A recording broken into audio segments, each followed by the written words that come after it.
di akhir Desember kita sudah umumkan siapa-siapa nama-nama yang lolos menjadi P3K penuh waktu, by name-nya ada, siapa yang melamar di sana juga ada, sehingga non-ASN yang lolos P3K penuh waktu, insya Allah nanti 1 Maret akan diangkat menjadi P3K penuh waktu dengan formasi dan OPD sesuai yang dilamar. Karena itu memang komitmen dari pemerintah pusat untuk membuka ruang kompetitif, terbuka, setara, dan adil kepada siapapun yang memenuhi syarat. Suatu saat nanti bisa jadi setelah ditempatkan, bisa juga kemudian atas rekomendasi dari Pan RB juga bisa diadakan mutasi antar OPD. Begitu kira-kira yang kami sampaikan untuk yang penuh waktu. Bagaimana yang belum diterima? Sekali lagi, 1.730 kawan-kawan non-ASN yang belum diterima. Jangan pernah panjenengan berkecil hati. Panjenengan hari ini tetap dipekerjakan sebagai di instansi pemerintah, di OPD-nya, menunggu PP-nya. Kalau nanti PP-nya itu sudah keluar, panjenengan akan kami usulkan menjadi P3K paruh waktu. Formasinya apa? Lah inilah keistimewaan panjenengan yang belum diterima. Logikanya Bapak Ibu, ketika kita membuka sebuah rekrutmen sebuah pegawai, kita buka dulu nama formasinya, nama jabatannya apa, OPD-nya di mana, kualifikasi pendidikannya apa. Itu kita buka dulu baru orang-orang yang melamar, begitu kira-kira. Normalnya demikian ya Bapak Ibu. Tapi untuk P3K paruh waktu nanti kita balik. Orangnya sudah ada, 1.730 ini Bapak Ibu. Sudah ada orangnya. Tinggal nanti kami menyesuaikan. Kira-kira Bapak nanti kita tes satu persatu. Panjenengan punya ijazah apa? Panjenengan punya ijazah apa? Kemudian ijazah apa itu kita konekkan dengan nama jabatan yang cocok untuk itu. Hingga kualifikasi pendidikannya dan nama jabatan yang akan dilamar nanti itu menyesuaikan dengan 1.700 orang yang sudah terdata tadi, yang sudah ikut tes tadi. Maka tidak perlu ada tes lagi karena datanya sudah masuk. Ketika datanya sudah masuk, sudah kita identifikasi nama dan sebagainya, tinggal kita nanti menyesuaikan panjenengan kualifikasi pendidikan apa, nama jabatannya apa. Karena sekali lagi, melamar ASN hari ini harus menunjuk nama jabatan tertentu. Tidak hanya sekedar pegawai administratif gitu, tidak bisa, tapi harus menunjuk nama jabatan tertentu. Kualifikasinya juga dengan demikian. Dan gaji yang panjenengan terima nanti tidak berkurang dari yang terima hari ini melalui komponen belanja barang jasa. Bapak Ibu, berikutnya yang hari ini mungkin membuat panjenengan agak galau, mungkin membuat panjenengan agak risau tentang bagaimana penempatan non-ASN yang sudah diterima maupun tidak diterima. Saya sampaikan demikian Bapak Ibu. Pengennya kami juga seperti yang pernah saya ceritakan tadi. Semuanya pengen diangkat otomatis di OPD masing-masing. Kami pengennya begitu Bapak Ibu. Sangat mudah kalau demikian. Tapi hari ini zamannya berbeda. Kami harus berpikir keras agar tujuan utamanya apa? Keberlangsungan, keberlanjutan panjenengan semua bekerja. Tidak ada satu orang pun yang diberhentikan. Itu komitmen kami.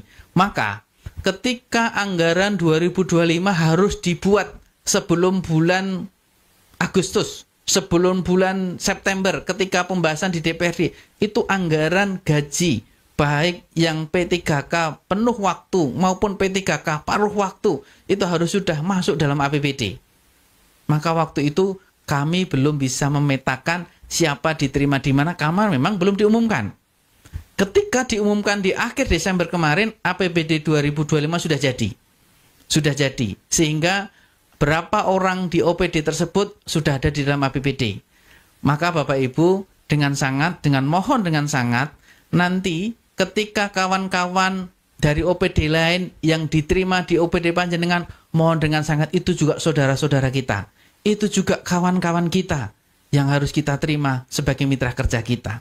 Sekali lagi, kalau nanti ada non-ASN dari OPD lain, ex non-ASN dari OPD lain yang diterima P3K penuh waktu di OPD panjenengan, itu juga saudara-saudara kita, kawan-kawan kita yang harus kita terima sebagai mitra kerja. Mohon diterima Bapak Ibu. Dan kawan-kawan yang belum diterima sebagai P3K penuh waktu, akan kita usulkan menjadi P3K paruh waktu. Panjenengan yang kemudian ketika di sana, panjenengan belum mendapatkan anggaran gajinya karena kemasukan dari OPD lain, mohon dengan sangat beberapa tenaga teknis administratif yang bisa diretribusi, bisa kita lakukan retribusi.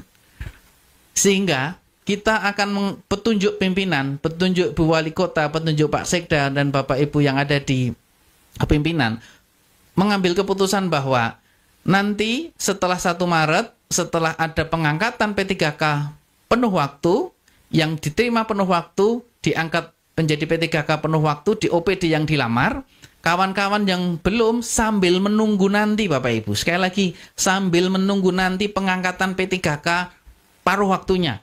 Jabatannya apa, OPD-nya di mana untuk pengangkatannya, nanti bisa kita diskusikan kembali. Itu tergantung dari usulan kita, dari usulan panjenengan, usulan para kasubag umpek, usulan dari masing-masing OPD, usulan dari kepala OPD, untuk kemudian kita menata kembali kawan-kawan non-ASN yang belum diterima. Nanti mau ditaruh P3K paruh waktunya ada di OPD mana, nama jabatannya mana, masih bisa kita susulkan di sana. Tapi hari ini Bapak Ibu, karena anggaran 2025 yang sudah dibentuk, sudah jadi, masing-masing OPD sudah punya pagu anggarannya, berapa yang menjadi P3K, berapa yang masih sebagai ex non-ASN, maka dengan sangat agar kawan-kawan yang bekerja di teknis administratif, yang spesifikasi pekerjaannya, job karakternya itu umum, general, maka mohon berkenan bisa untuk diretribusi ke OPD yang lain. Tetapi kalau memang kompetisinya itu sangat teknis operasional, contoh misalnya operator mesin dan sebagainya, kalau memang tidak bisa kemudian diretribusi, yang diretribusi adalah anggarannya. Begitu kira-kira Bapak Ibu. Sekali lagi, ini insya Allah dari data yang kami cantumkan. Mungkin langsung next paling belakang Mas. Next dari yang paling belakang. Baik, yang ini. Setelah kami intervensi Bapak Ibu, dari 4.568 jumlah non-ASN, maka kami yang tadi membuka 2654. Yang lolos adalah 1983. Yang lolos dari internal OPD.